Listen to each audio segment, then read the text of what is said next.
Great.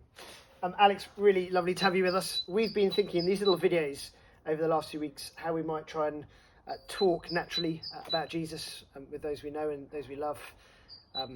I guess for many of us, we really want to do that, but it's something we don't always find that easy. There's kind of, I don't know if you find this, Alex, but there's the kind of, you've almost got to go through a pain barrier, haven't you, to move from, even just from talking about church to trying to talk about Jesus. Yeah. Tell us, how do you find trying to talk to people about Jesus? Honestly, not that easy. I think I've been very blessed by having lots of non-Christian friends. A lot of my friends that I've kind of still got from university and from back home. But I find it so difficult to cross that pain barrier, as you said, to actually start going beyond.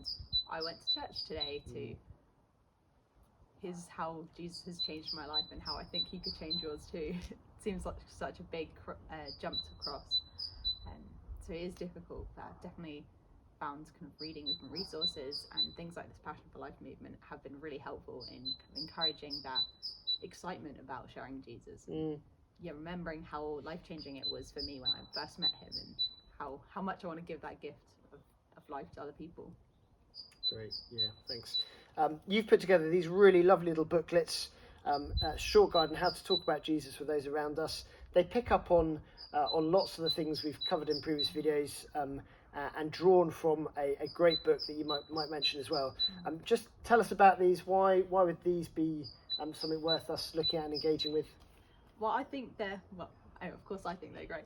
I think they're great because they just break down talking about Jesus into 3 steps, into building relationships, mixing your worlds, and then speaking about Jesus to people. And it just really takes this hugeness and simplifies it into something that any of us can do. I think we all think, we have to be like Rico Tice or some great evangelist to be able to have those conversations. But actually there are so many easy ways that everyday conversations can just be really Christ-centered and pointing people towards him. And I've tried to put in some useful phrases or questions that we can ask people that kind of start to open up those questions, especially when in our relationships we're not used to talking about God, and just to start getting those gears turning. Alex, thanks so much. I think they look really lovely. They've been really nicely made, so thank you. But more importantly, the content actually, I think, has just got, as you said, some really helpful stuff to just help us to talk with folks.